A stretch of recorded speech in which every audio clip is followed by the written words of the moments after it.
God's rhythm to bless us.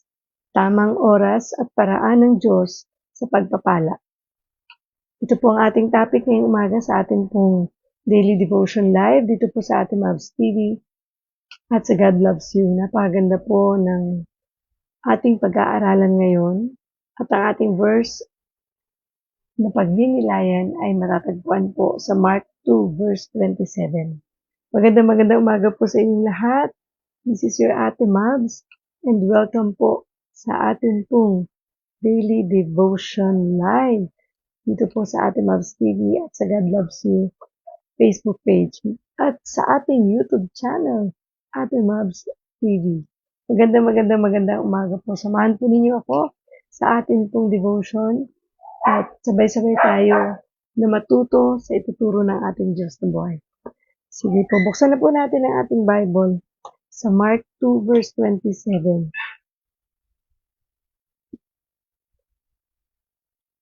Ayan. At sa Tagalog, yan po ay Marcos 2 verse 27 na matatagpuan po sa page 47 ng Bagong Tipan kung ganito po ang Bible ninyo katulad ng Bible ko. Ayan. Sige po, simulan natin. No? Pero check ko lang po ang ating sound para sigurado tayo. Kung narinig tayo. Hallelujah, praise God. So good morning po sa mga nanonood sa atin sa God Loves You Facebook page at dito po sa ating Mavs TV. Magandang umaga po sa inyong lahat. Kumusta po ang inyong araw ng Sabado? Kumusta ang inyong naging bagong taon? Ang pagsalubong ninyo sa bagong taon. At ngayon po ay January 3. Yan, pangatlong araw ng January, no? Nakabilis talaga ng panahon. Sige po.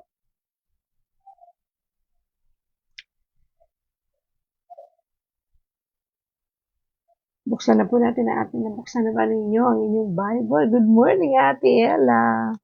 Pagpaumanhin po ninyo, late ang inyong lingkod. Ang lamig po ng panahon, no? Grabe, ang sarap matulog, Lord. Pero hindi pwede dahil ito'y ating commitment sa iyo. Hallelujah. Sige po. Basahin po natin, no? Sabi po I hope natagpuan niyo na yung ating verse ngayon dito sa Marcos 2 verse 16. Page 47. Sa dulo na po yan. Ayan. Dulo po ng Bible na ito halos. Marcos. Bagong Tipan. Ayan. Good morning, Ate Lucy. Good morning, Ate Maricel. Wow, na-miss ko kayo. Magandang umaga po, Ate Mavs. Happy New Year po sa lahat. Happy New Year po sa inyong lahat. Ayan. Sabi po sa Mark 2 verse 27. ESV. And he said to them, the Sabbath was made for man, not man for the Sabbath. Sabi naman po sa Tagalog, Marcos 2 verse 27. Sinabi rin ni Jesus, itinakda ang araw ng pamamahinga para sa tao, hindi nilikha ang tao para sa araw ng pamamahinga. Purihin ng Diyos sa pagkabasa ng kanyang salita. Manalangin po tayo. Panginoong Diyos na makapangyarihan sa lahat. Kami po ay nagpupuri at nagpapasalamat sa iyong presensya. Salamat o Diyos, kami ginising mo ng puspos ng iyong pag-ibig, ng iyong banal na spirito at ng iyong kalakasan. Maraming salamat po o Diyos sapagkat lagi mo kaming binibigyan ng pagkakataong matutunan ang iyong salita. At nawa o Diyos, ito ay tumimo sa aming puso, maisabuhay namin at maibahagi rin namin sa iba. Gamitin mo kami, Panginoon, bilang daluyan ng pagpapala para sa ibang tao. Matutunawa kami sa pag-aaral namin ito ngayong araw. At pangunahan mo kami, Panginoon, sapagkat apart from you, Lord, we can do nothing. Bless us, Father God, and give us the wisdom, the knowledge, and understanding. In Jesus' name we pray. Amen and amen. So magandang umaga pong muli sa inyong lahat. And welcome po sa ating pong Daily Devotion Live dito po sa ating Mavs TV. ito po ang ating spiritual wellness. Yan, sa mga ngayon lamang po na makakapanood nito, ay meron po tayong spiritual wellness at meron din po tayong tinatawag nating physical wellness. Yan, napakahalaga po ng mga bagay na ito na dapat ay balanse ang ating pong mga pinag-aaralan. Dahil kahit anong ganda ng ating katawan, kung hindi naman ayos ang ating spiritual, ay mawawalan din lang po ng saysay ang lahat ng bagay. Kailangan po natin ng Panginoon sa ating buhay upang tayo makapagpatuloy sa lahat ng ating ginagawa. At para tayo ay magkaroon ng lakas at tapang para harapin ang araw-araw ng buhay natin. Hallelujah. Praise God. So muli po, basahin natin ang ating pong verse na pagninilayan ngayong umaga na matatagpuan po sa Marcos 2 verse 27. Sinabi rin ni Jesus, itinakda ang araw ng pamamahinga para sa tao, hindi nilikha ang tao para sa araw ng pamamahinga. Sabi po sa Mark 2 verse 27 ESV, and he said to them, the Sabbath was made for man, not man for the Sabbath. Namamahinga ba tayo? No? Ito po ay patungkol sa pagpapahinga.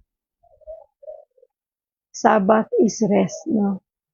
Kailangan meron daw tayong araw ng pamamahinga at ang pamamahinga ay ginawa para sa tao, hindi ang tao para sa pamamahinga. So, ibig sabihin, tunay na ang tao dapat nagpapahinga. Kasi hindi po tayo robot, napapagod din tayo. Diba? Kaya naman, ang title ng ating pong topic this morning ay God's Rhythm to Bless Us. Tamang oras at paraan ng pagpapala ng Diyos sa atin. So, lahat ng bagay ay may tamang oras at tamang paraan para sa ating mga tao. Diba? Kaya sabi dito, humans have a complicated relationship with rules. Even as small children, we struggle to understand the why behind them. So, ang tao talaga, sobrang nagkakaroon tayo ng nagiging komplikado ng maraming bagay sa atin. Lalo na pag pinag-uusapan ang rules. Diba? Kaya nga, ang mga kabataan, ayaw nila ng may rules eh. Kahit tayo, ng mga bata tayo, ayaw natin yung may pinapasunod sa atin. Dapat ganito. Dapat ganyan. Diba? Kasi, minsan nahihirapan tayong intindihin kung ano ba yung dahilan, bakit ito pinapagawa. Diba? Bakit si mami ang dami-daming pinapagawa?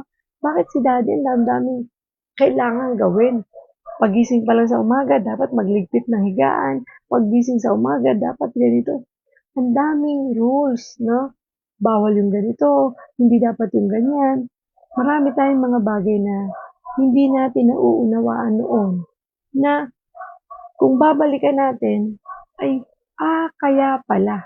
Diba? So, doon natin nakikita yung dahilan. So, consider natin yung how parents teach children to brush their teeth.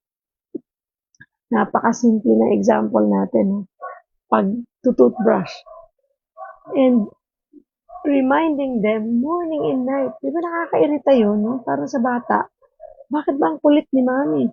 Every morning, every night, kailangan mag-toothbrush na nabibingin yung mga bata sa kapapaulit-ulit ng magulang. Reminding the child might only appreciate the chores years later as they grow into adults and experience expensive and uncomfortable dental work. Saka lang naiintindihan ng bata kapag ka nagkaedad na siya, naging adult na siya na, kaya pala, pinapag-toothbrush ako noon para maiwasan ko ang malaking problema at gastos sa pagpapalinis ng ngipin, sa pagpapapustiso, sa pagpapabunot, sa di ba yung iba, dahil hindi naging maganda yung ngipin, nagpapa-retainer, nagpapa-brace, mahal yun di ba? So, saka mo palang naiintindihan kapag ka lumaki ka na, tumanda ka na, kaya pala ako pinaglilinis ng ngipin ng nanay ko nun. Kaya pala ako pinagtututbrush ng nanay ko nun. Kasi para maiwasan ko mga gastusin na to at para hindi ako mamroblema sa ngipin ko. Di ba? So, simpleng example, pero kung iisipin natin, oo nga, no?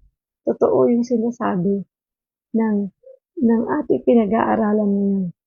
So, sabi dito, it's then that adult toothbrushing routine feels valuable. Doon natin nakikita parang ang halaga pala nito. Ang halaga pala ng pagtutoothbrush. What a shift in perspective. So, ang nangyayari tuloy, nagbabago na yung tingin mo na dapat pala lahat ng bagay na pinagagawa sa atin. Titingnan natin kung ano bang halaga nito. Bakit nga ba ito pinapagawa sa akin? Meron ba itong maitutulong sa akin para makita ko ang kahalagahan nito? Di ba? Kasi wag yung parang pag pinapagawa, puro reklamo yung ginagawa natin. Puro reklamo, pero hindi natin naisip na para sa akin pala to. Mahalaga pala ang mga bagay na ito para sa akin. And we weren't made to serve a strict toothbrushing schedule. But toothbrushing was made to serve us to help maintain healthy teeth. Diba? Hindi obligasyon yung pagtutoothbrush kung bakit tinuturo. Kung hindi, kaya ito tinuturo para ma-maintain mo yung malinis mong ngipin. No? Para masiguro mo na pagtagal, pagdating ng panahon, ay hindi ka magkakaproblema sa ngipin mo, mananatili itong maganda, malinis, maayos, para unang-una hindi ka gumastos. Pangalawa, hindi ka mag-suffer ng pain na posibleng ihatid na hindi ng pagpapabaya mo. Diba? So, Jesus brings similar wisdom and perspective to the expectation of taking a regular day of rest. So pareho lang, no? Sinimplihan lang yung pagbibigay ng example patungkol sa Sabat. And ganun din yung wisdom na itinuturo sa atin pagdating sa pagpapahinga. And the Jews knew that God was insistent on Sabbath observance. But they almost thought of it as if it were a chore. Diba parang iniisip ng mga tao noon, ng mga Hudyo, na kaya nangyayari ang pagpapahinga o kaya merong pagpapahinga is para sa, kumbaga para, sabi, di ba, itinakda ang araw ng pamamahinga para sa tao, hindi nilikha ang tao para sa araw ng pamamahinga. So talagang may pamamahinga. Kasi kailangan ng katawan natin yun. Ganun tayo kamahal ng Diyos eh. Kasi even Jesus Christ, nagpahinga siya, di ba? Sinabi yan sa Genesis. Nung 6 days after niyang mag-create ng mundo, create niya to, ang buong mundo. Tapos, on the 7th day, nagpahinga siya. Teka lang po Ayan.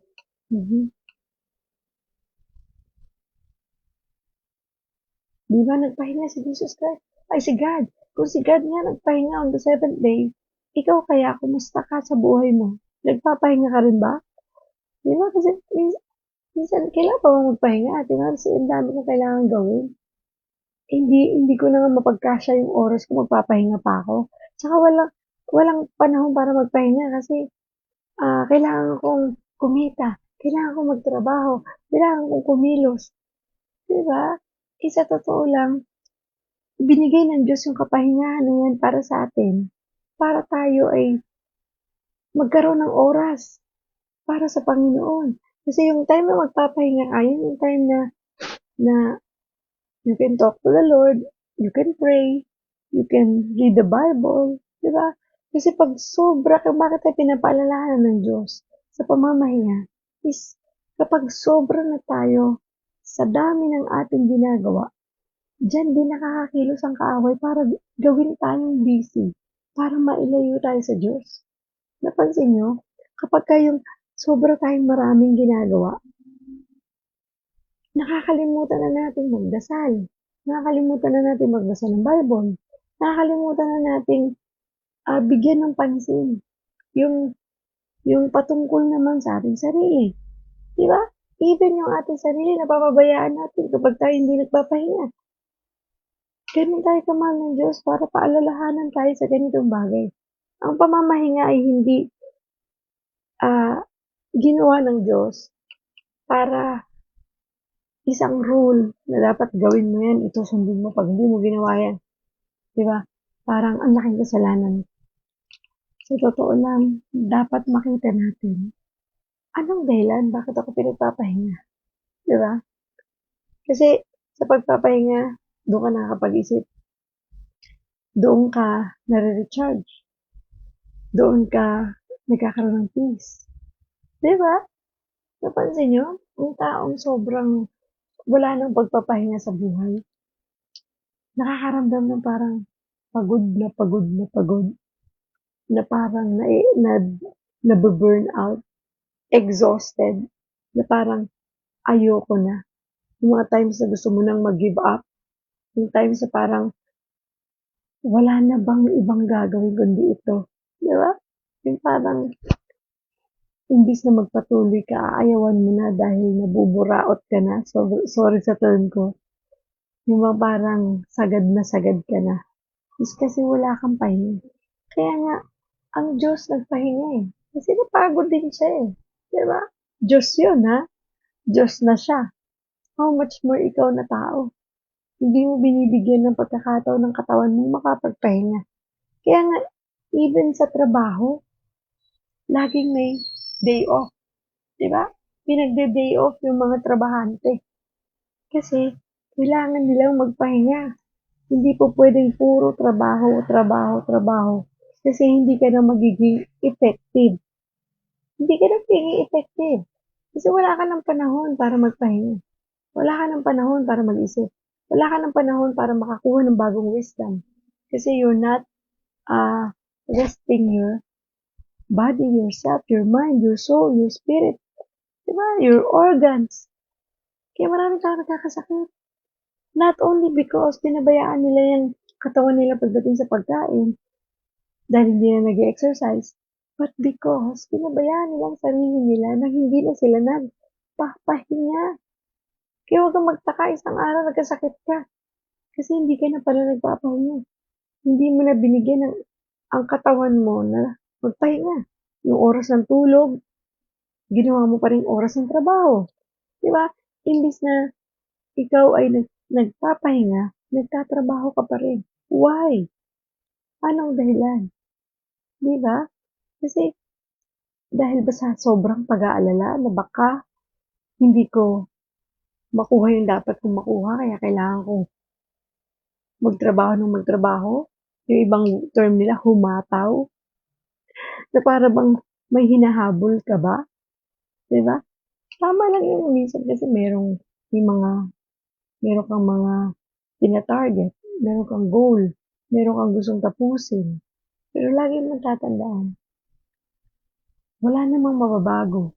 I mean, may malaking mababago kung halimbawang yung gusto mong gawin ay pwede mo namang gawin ng 1 linggo pero pinipilit mong tapusin ng 3 araw nang dahil lang sa meron kang gustong i-achieve. Diba? Na hindi mo na nakikita na merong nagsasuffer sa ganong ginagawa mo. Katawan mo, health mo, isip mo, diba? Oras mo, na akala mo, nagagawa mo siya, yung pala, mas humahaba yung oras ng pagtatrabaho mo kasi may mali sa ginagawa mo. Nakukuha niyo po ba yung sinasabi ko? Kaya ang Panginoon napakabuti eh. Napakagaling ng Panginoon para tayong kanyang mga anak ay turuan niya na parang sinasabi niya, "Uy mga anak, may oras na ba mamahinga?" Di ba?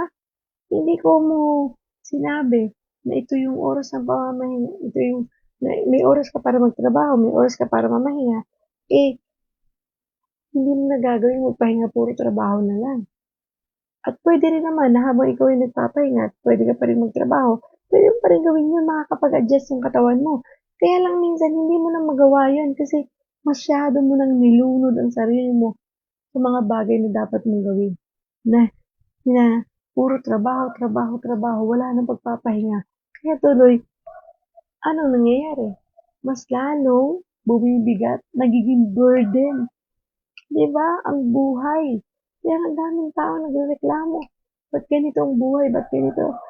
Kasi hindi mo binibigyan ng panahon yung oras mo eh. I mean, panahon ng pahinga yung sarili mo eh. Bakit? Kasi natatakot ka. Ang dami mong takot na baka hindi ko to matapos, na baka hindi ko to makuha, na baka hindi ko to maabot, na baka, ang daming baka, no? Kaya hindi natin nakikita ang dahilan kung bakit tayo pinagpapahinga. Hindi natin nakikita ang dahilan kung bakit kailangan natin i-rest yung katawan na ito. Dahil ito pong katawan na ito hindi robot. Hindi po ito makina. Hindi po ito yung disusi. Hindi po ito rechargeable. Kailangan pag nanghina na, isasaksak mo lang okay na.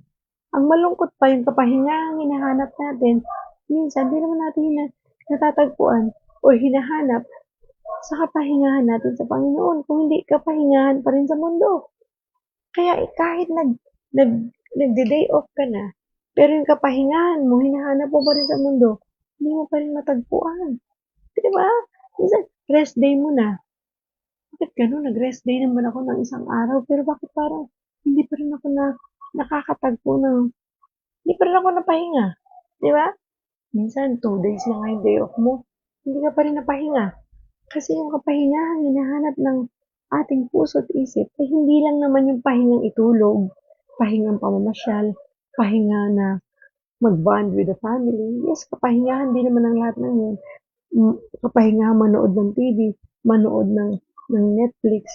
Lahat yan ay akala natin kapahingahan, pero merong kapahingahan na tunay na makapagbibigay sa atin ng totoong kapahingahan. Yung rest na hinahanap natin. Kanino natin yan matatagpuan? Sa Panginoon. Ha? Kaya nga, if you want ang totoong rest, find it sa Panginoon. You pray and you read the Bible and you communicate with the Lord. Hindi yung binigyan nga tayo ng day off. Sometimes ang day off natin Sunday na lang. 'Di ba? Minsan ay ganun eh. Linggo lang ang day off ng isang nagtatrabaho. Tapos hindi ka nagsimba. Kasi Ate Hobbs, sa puyat ako. Kasi Ate Hobbs, isa na nga lang yun na nga lang rest day ko para itulog ko. Diba? So, isa na nga lang yung araw mo na yun para ibigay mo sa Panginoon yung oras mo. Ginawa mo bang busy ka pa rin sa maraming bagay. Busy ka pa rin sa pagtulog. Diba?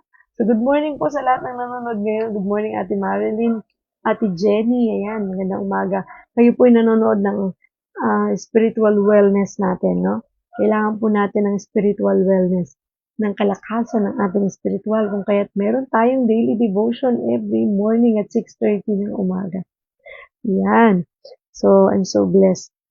So, marami pong bagay na dapat nating bigyan ng pansin, no? Pagdating sa pagpapahinga. So, sabi nga po sa Exodus 20, verse 8 to 11, remember the Sabbath day to keep it holy. 6 days you shall labor and do all your work. But the 7th day is a Sabbath to the Lord your God. On it you shall not do any work. You or your son or your daughter, your male servant or your female servant or your livestock, or the sojourner who is within your gates. For in 6 days the Lord made heaven and earth, the sea, and all that is in them, and rested on the 7th day. Therefore the Lord blessed the Sabbath day and made it holy. So, holy in a sense na dapat magpapahinga ka physically, mentally, emotionally. Diba? And kung natapat ng linggo ang the day off mo, please find time to attend the worship service. Diba? Kasi yun na nga lang yung day off mo. Hindi ka pa nag-spend time kay Lord. Kasi yun yung isang pamamahinga eh. Alam mo po, yung kausapin mo si Lord, mag-communicate ka sa Lord, ay malaking bagay ng kapahingahan. Mag-spend ka ng time with your family is also a kapahingahan. 'Di ba po 'no? Minsan kasi wala na tayong quality time with our family. Kumusta naman kayo? Baka sobrang pagod na sa trabaho, kasi kailangan ko 'tong gawin, eh. Kailangan ko 'tong gawin kasi ginagawa ko naman 'tong trabaho para pa rin naman sa family ko, eh. Pero wala ka ng oras para sa kanila, para man lang makipagkuwentuhan, para man lang ipasyal sila, para man lang makipag-bonding sa kanila, makasama sila, mag-attend sa church, 'di ba? Wala ka ng oras para malaman mo man lang kumusta yung mga anak mo, kumusta na kayo, malaman mo ang sitwasyon nila, para makita mo man lang ang nangyayari sa kanila sa eskuwelahan, sa araw-araw ng buhay nila. Minsan wala na tayong gano'ng oras kasi sobra na tayong busy, wala ka ng ginawa kundi trabaho, trabaho, trabaho. Gaano tayo kasaya doon? At nakukuha ba talaga natin yung gusto natin makuha? Nangyayari ba talaga yung gusto natin mangyari? Dahil sa hindi tayo nagpapahinga? 'Di ba yung iba, masyado ng tutok na tutok sa mga bagay na kanilang ginagawa dahil meron silang gustong makuha galing doon. To the point na nagiging daan din pala yun para mas mapalayo tayo sa Panginoon. Para ilayo tayo ng mga bagay na yon sa ating relationship with the Lord. Napansin niyo po ba? Kayo makakapag-evaluate niyo sa buhay niyo. Kung kumusta kayo sa inyong mga ginagawa sa pang-araw-araw na buhay. May trabaho ka man o wala. Ikaw man ay isang simpleng nanay sa loob ng tahanan. Baka naman sobra ka rin naging busy sa maraming gawain sa bahay.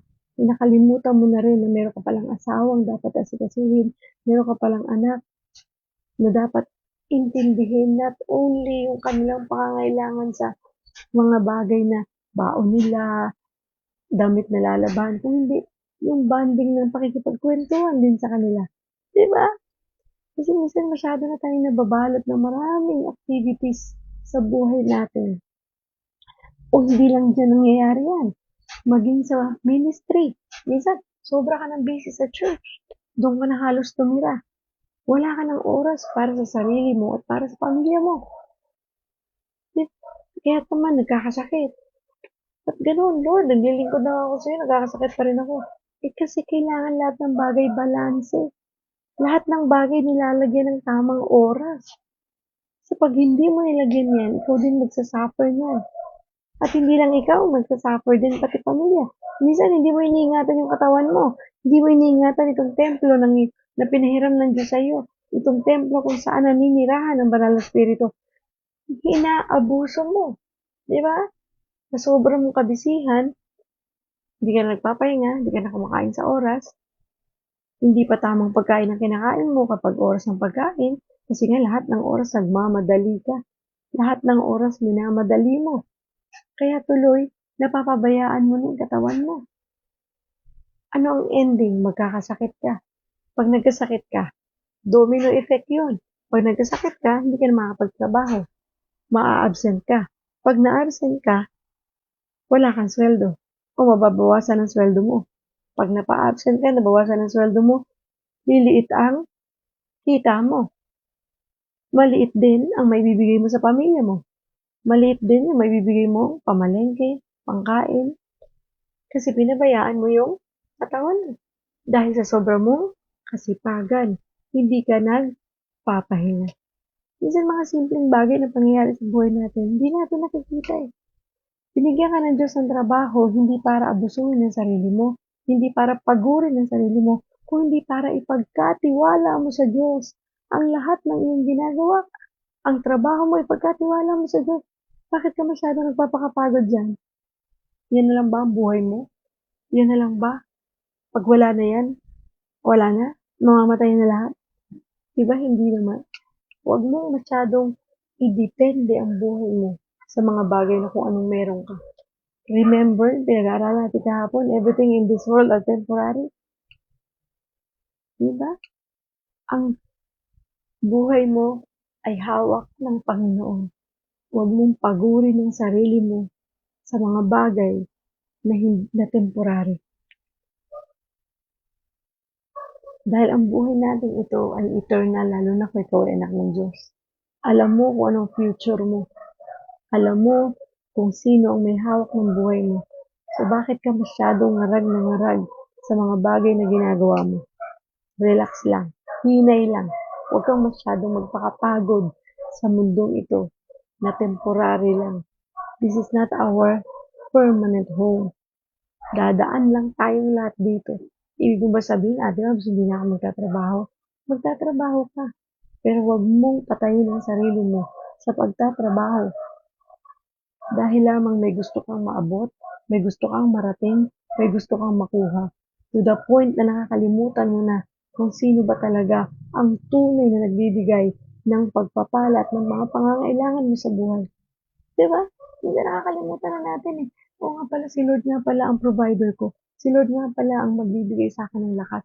Ang Diyos nga pala ang nagbigay sa akin ng trabaho nito. Bakit parang inaangkin mong lahat na ikaw yan? Inaangkin mong lahat na kaya ko to, ako to, gagawin ko to. Na lahat ng effort ko ibibigay ko dito. To the point na nakalimutan mo na magsimba. To the point na nakalimutan mo na magdasal. To the point na nakalimutan mo na magbasa ng Bible na dati mo naman yung ginagawa. Diba? Yung rest na tinutukoy ng Diyos dito ay mga bagay na marami tayong pwedeng gawin. Mga bagay na dapat na pagtuunan natin ng pansin. Kanino mo ba talaga hinuhugot yung kapahingahan mo? Kinukuha yung kapahingahan mo? Sa sarili mo pa din? Sa pamilya mo? O sa Panginoon? You need to rest. Kung pagod na, magpahinga. Pag sinabi na ng katawan mo, kaya nga always listen to your body. Nagsasalita yan. Pag umuubo ka na, sumisipon ka na, there is something wrong. Simpleng mga signs yan na napapagod na siya. Kailangan mong magpahinga. Minsan ang tao hihintayin pang lagnatin, hintayin pang ma-stroke bago magpahinga.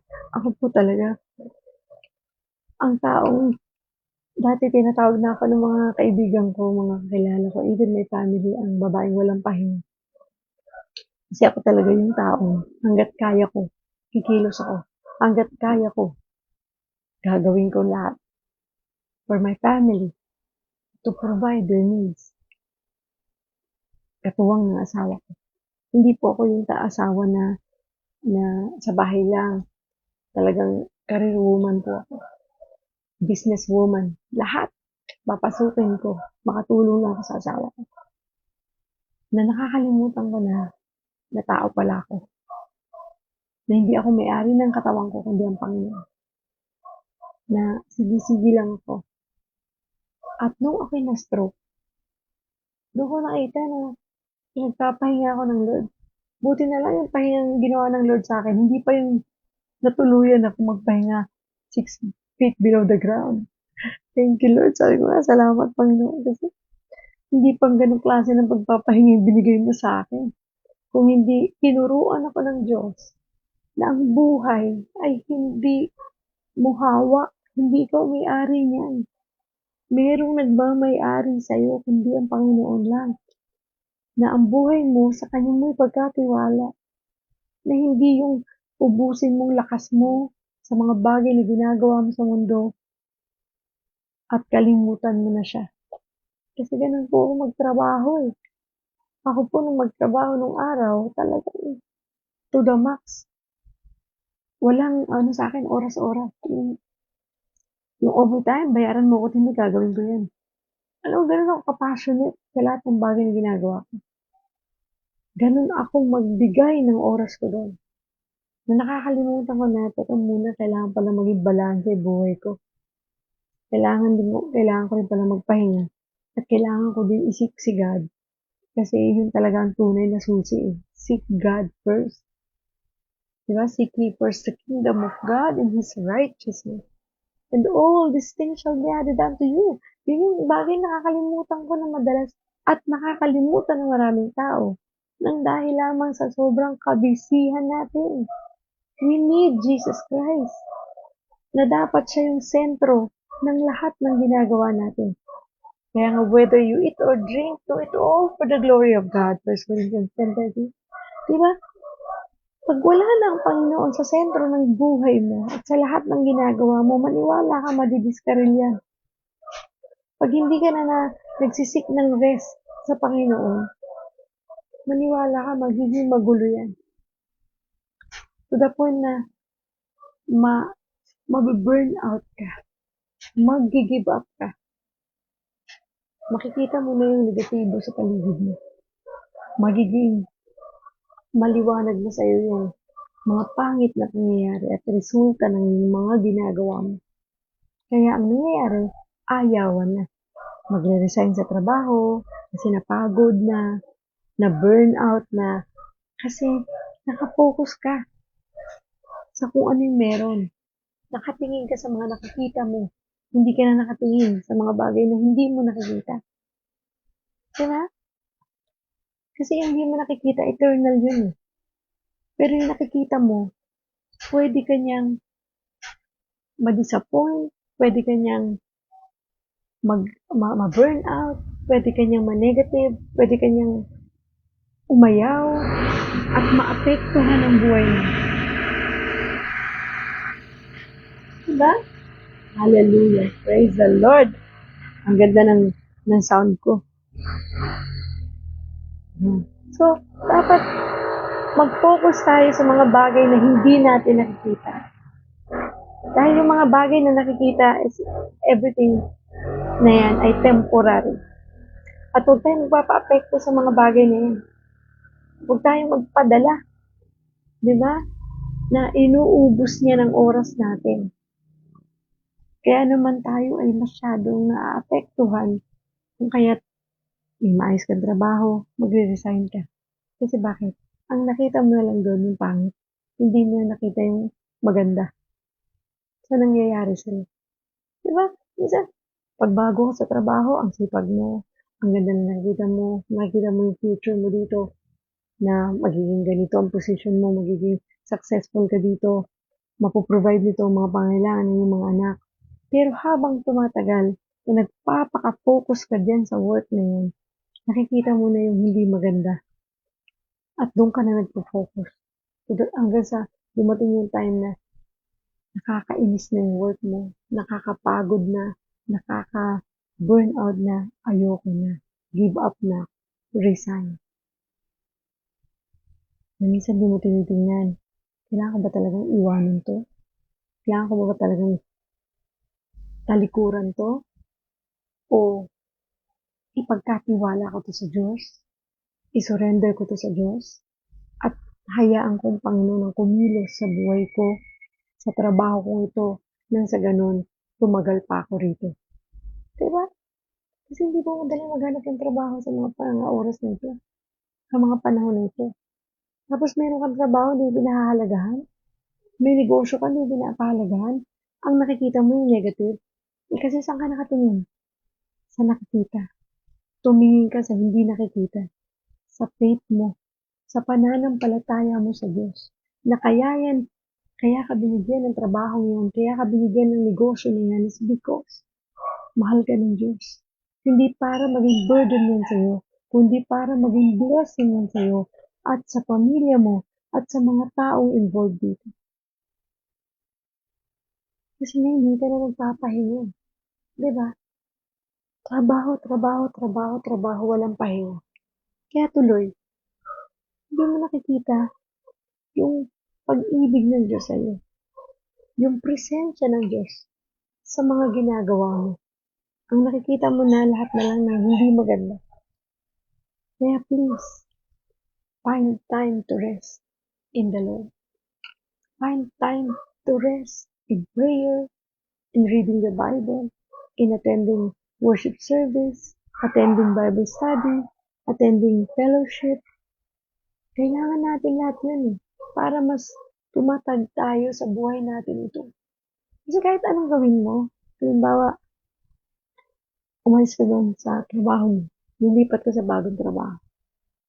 Pero ang attitude mo the same, hindi pa rin si Lord ang sentro, mauwi lang lahat ulit sa wala yan.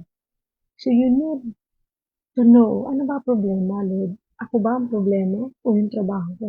Parang sa church yan. Diba? Ako po, aminado ako dyan. Nagkaroon ako ng attitude problem. Ilang churches yung nilipatan ko. Kasi ang issue ko, yung church. Pero sa totoo lang, walang problema sa church kasi walang perfect na church. And even ang trabaho, walang perfect na trabaho. Lahat yan laging may problema na mai-encounter ka dyan.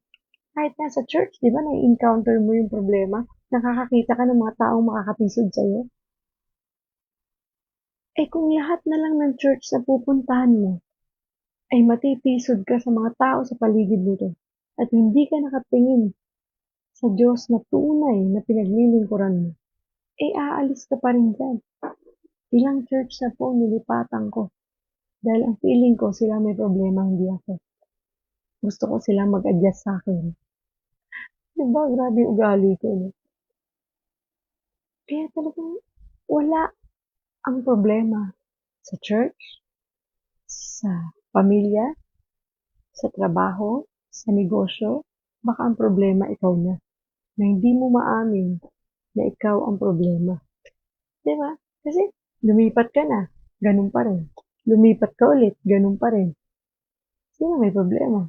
Ikaw o yung nilipatan mo? So we need to check our hearts and to check our relationship with the Lord.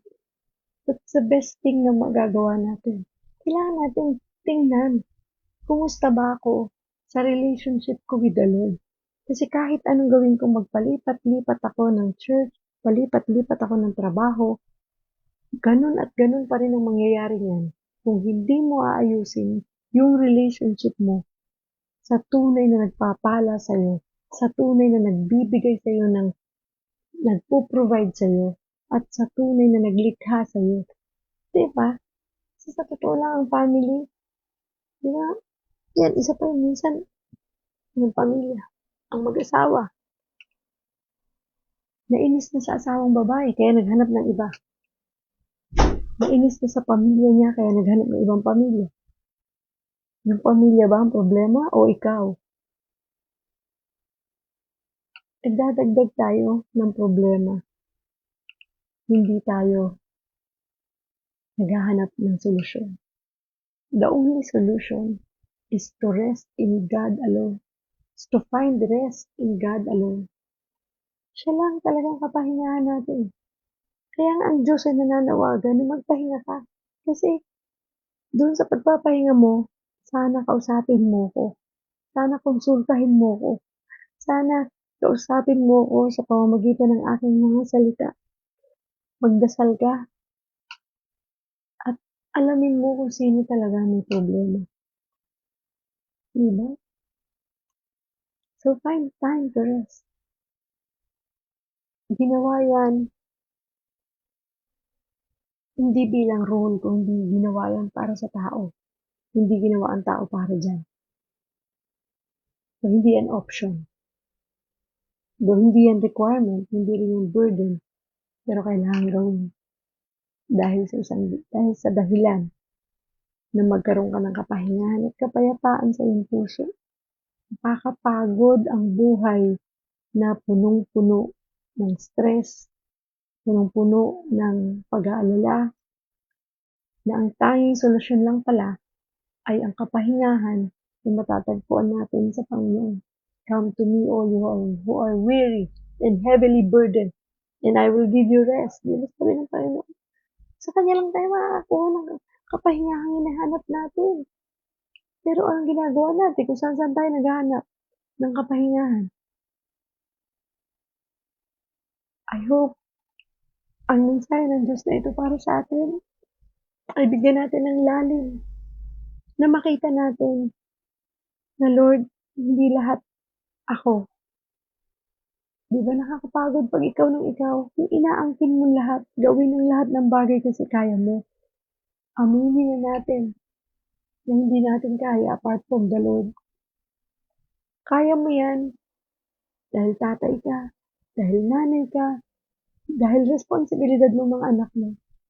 Pero tandaan mo, mas kakayanin mo yan kung magpapahinga ka at ibibigay mo at isusuko ang lahat-lahat mong galing, kakayanan, lakas sa Panginoon na tunay na nagmamahal sa iyo.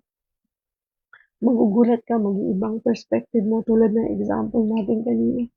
Na pag nakita mo ang tunay na kadahilanan kung bakit ito pinapagawa sa iyo, ay mag-iiba ang pananaw mo sa buhay mo. Totoo lang. Alam niyo po, laki ng pagbabago ko sa pananaw ko sa buhay after ko ma-stroke. Na dapat talaga 100% fully dependent ka on the Lord. Kasi pag hindi ka nagdepende sa Panginoon at nagdepende ka pa rin sa sarili mong kakayahan, lahat yun may limitasyon. Pero pag sa Panginoon ka nagdepende, makukuha mo yung lahat ng bagay na makakapagbigay sa iyo ng kasapatan. Hindi ka man maging milyonaryo, pero yung kasapatan mo, kakontentuhan mo sa Panginoon, higit pa sa milyon ng halaga nun. Higit pa sa bilyon-bilyong halaga. Walang katapat. Pagkat ang ating Diyos ay walang katulad. Kung kaya't ang daming taong pagod, ang daming taong hindi makaungos, hindi maka-forward. Kasi ayaw niyang manguna ang Diyos sa kanya. Kaya tuloy, imbis na diretso ng takbo, pilit lumilihis. Kasi ayaw ng will ni Lord. Tayong mga tao, gusto natin will natin. May sarili kasi tayong pagpili. May sarili tayong kalayaan na pumili. Binigyan tayo ng Diyos nun. Kaya tuloy, mas pinipili mo yung gusto mo. Nakakalimutan natin na may Diyos na nagli-lead ng will natin. Na dapat siya yung masusunod sa lahat ng bagay. But of course, nandun yung desire mo dapat. Dapat may desire ka. Diba? And then God will lead you sa tamang daan kung saan niyo gusto kang padaanin. At huwag ka nang kumontra. Minsan kasi akala natin, ay, dyan ako pinapapunta ng Lord. Walang pera dyan eh. Eh, dito gusto ko. Kasi gusto kong maging milyonaryo. Gusto kong yumaman. Eh, hindi nga yan ang plano ng Diyos sa'yo eh. Kaya tuloy kahit anong gawin mo, hindi mo talaga yung mapupuntahan. Ano, dati hindi ko naiintindihan. Naririnig ko na ito palagi, hindi ko naiintindihan. Sabi ko, Lord, ayoko dyan. Kasi gusto ng Diyos sa akin, itong way na to pakanan. Eh, gusto ko diretso. Kasi doon sa diretso, Lord, sigurado ako doon, yayaman ako doon. Sigurado ako doon. Ganun ako kasigurado noon. Eh, gusto ng Lord dito ka sa kanan. Ayokong sumunod. Ginawa ko yung gusto ko. Yes, nakuha ko naman yung ilan sa mga gusto kong makuha, pero hindi lahat. Naging masaya ba ako? Hindi rin naman. Lalong gumulo buhay ko. Lalong, buti na lang talaga hindi to the point na naghiwa-hiwalay. Nagkawatak ang pamilya, buti hindi dumating sa ganung punto. Pero ang daming nawala. Material na bagay. Binigay, pero inalis din. Pero ngayon, sabi ko nga, Lord, kahit kung noon pa pala, sumunod na ako dun sa gusto mong papuntahan ko. Nagkaroon na ako ng contentment noon pa. Kasi sabi ko nga, Lord, ngayon, hindi ko na hinahangal yung milyon. Kasi, sa totoo lang, ano lang ba talaga yung kailangan mo? Bakit ka nagpapakapagod sa mga bagay na ginagawa mo? Magkano lang ba talaga yung kailangan mo araw-araw para makakain ka? Minsan masyado tayong naghahangad ng sobra. Sa paghahangad natin ng sobra, sabi niya, naghangad ka ng kalahati, isang salop ang nawala. Parang ganun, no? Sobra mong paghahangad. Nawawala not only money, but also your strength, but also your good health. Kasi lalo na po pag nagkakaedad tayong ganito, bumababaw na yung ating gustong gawin sa buhay, yung mga pangarap. Hindi dahil sa ayaw na nating mangarap. Lalo na kapag nasa Panginoon ka, hindi mo na talaga hahangarin yung ganung mga sobra. Kasi sapat ka na sa presensya pa lang ng Panginoon. Sa presensya ng Diyos, kontento ka na. Ano pang hihingin mo? Diba? Kaya thank you Lord talaga. Dinaanan ko lahat ng mga bagay na yun at ipinakita mo sa akin yun after ko ma-stroke. At ngayon, ako'y nagpapatuloy, hindi perfect, pero sige lang, susunod ako, Lord. Anong gusto mong ipagawa? At naniniwala ako, me and my household, we will serve the Lord. Darating ang time na yun. At ganun mo kami kamahal kung kaya't aayusin mo ang lahat sa pamilya ko at sa buong kong sambayanan. Kasi ganun mo kami kamahal. Ganun mo kami kamahal lahat ng tao. Thank you, Lord. Thank you, Jesus. So, Jesus reminds them that people weren't made for the Sabbath. Ito yung ni-remind ng Lord doon sa mga Jews. But the Sabbath was created for people by God to provide much needed rest. Diba? So, create yung Sabbath para sa tao, para mabigyan tayo ng kapahingahan na kailangan natin bilang tao. And Sabbath rest is God's rhythm to bless us, not God's requirement to burden us. Hindi yan para parusahan ka, kundi para pagpalain ka lalo ng Diyos. Diba? Kapag ang Panginoon, yung kapahingahan mo, sa Panginoon mo ipinagkatiwala, magpapalain ka lalo eh. Diba? Kasi ang tingin ng ibang tao, tamad ang mga anak ng Diyos. Kasi hindi nagtatrabaho. Diba? Maraming anak ng Diyos yung katulad ng mga pastor. Hindi na nagtrabaho, naglingkod na lang sa Diyos. Pero ginutom ba sila ng Diyos? Hindi. Kasi ibinigay nila yung buong buhay nila sa Panginoon. Ganun ba ang Diyos? Pababayaan niya? Hindi. Diba? Sabi nga, Lord, dati, wala akong oras na, na pahinga. Talagang trabaho, patayan talaga sa trabaho. Pero hindi naman ako naging masaya at kontento. Parang araw-araw, pagod na pagod ako. Pero hindi ko, walang purpose yung pinagkakapaguran ko. Pero ngayon, sabi ko, napapagod din naman ako kasi hindi naman po ako nakaupo lang. Nasa bahay lang ako, pero may mga ginagawa din ako. Pero iba yung sayang meron ako. Iba yung pagod ko na masaya ako. Diba? Hindi yung pagod na mainit ang ulo mo, kaaway mo na lahat ng tao dahil sobrang pagod na pagod ka, burnout ka. Yung gusto mong ngumiti, hindi mo na makagawang ngumiti. Mga ganung bagay. Pero thank you, Lord, talaga. Totoo talaga yung sinabi niya that Sabbath rest is God's rhythm to bless us, not God's requirement to burden us. Thank you, Lord. Thank you, Jesus. Kapag may kakontentuhan ka na kasi sa buhay mo with the Lord, hindi mo na talaga makikitang burden ang lahat ng bagay sa paligid mo. May trabaho ka, pero masaya ka. Alam mo yung nagtatrabaho ka, masaya ka, kasi napuprovide yung pang-araw-araw mo. Na hindi mo kailangan ng sobra-sobrang pera para lang mabuhay. Yung bang tinatanggap mo na sweldo mo ay sapat kasi alam mong galing to sa Diyos. Di ba? Kasi minsan pag yung buhay mo, masyadong pinapagod, lahat gusto mong kumita dahil sa pagod mo. Maniwala ka, darating ang time, bibigay ka rin. Aayawan mo lahat. At sana huwag dumating sa ating lahat yun. Ngayon pa lang na pinapaalalahanan tayo ng Diyos, pagkatiwala na natin ang lahat sa Kanya.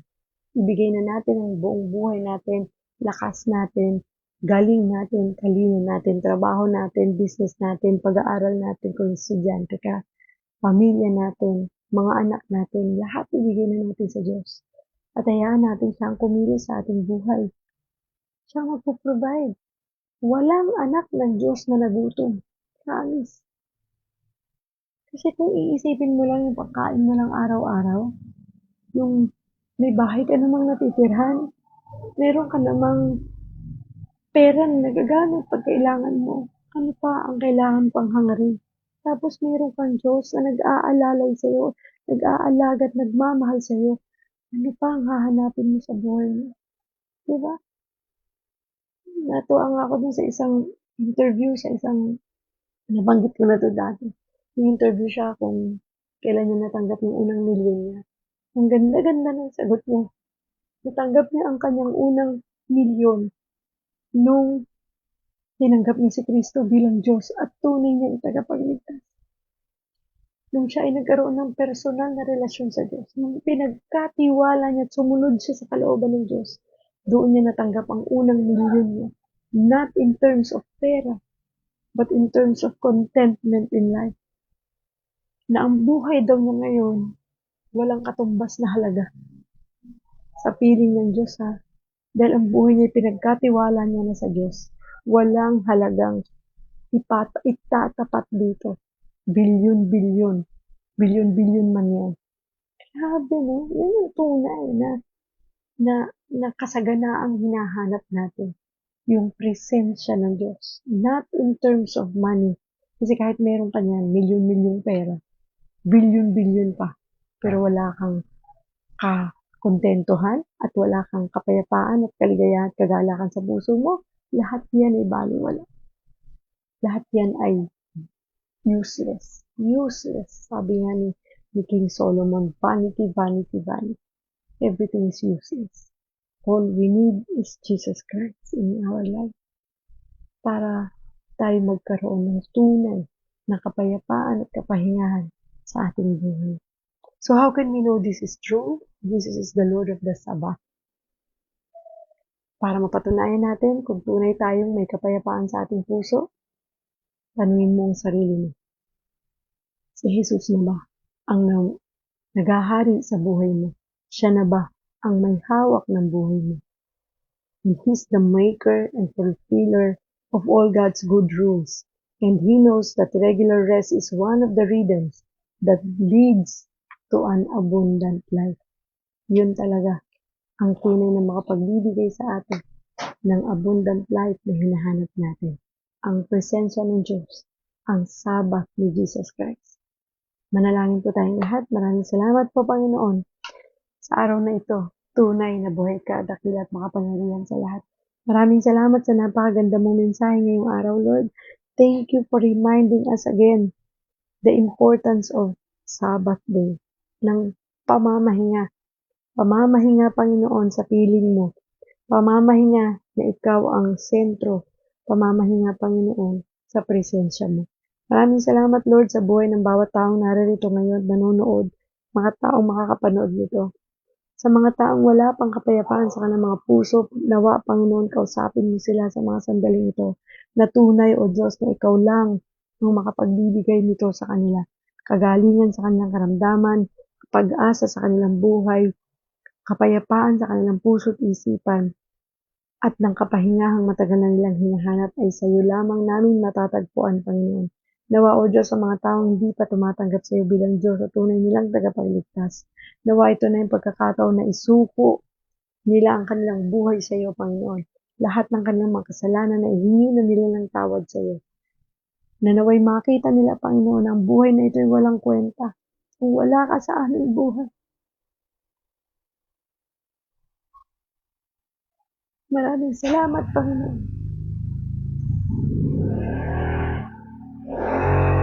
Nawa, O Diyos, makita namin ang kadakilaan mo sa aming buhay.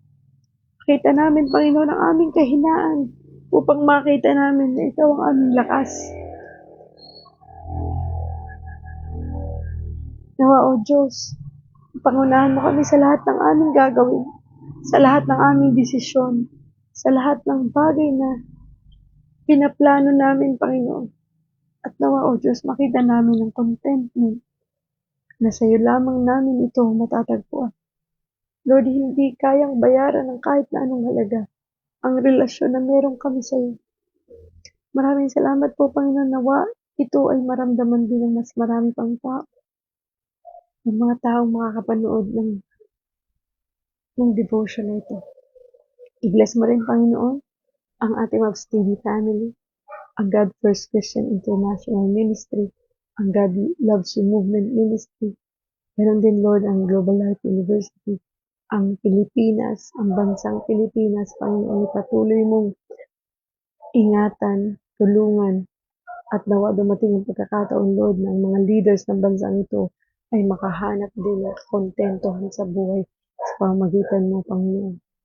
Nawa, O Diyos, magkaroon sila ng takot sa iyo at magkaroon sila, Lord, ng contentment na tanging ikaw lang ang kanilang kailangan sa buhay nila.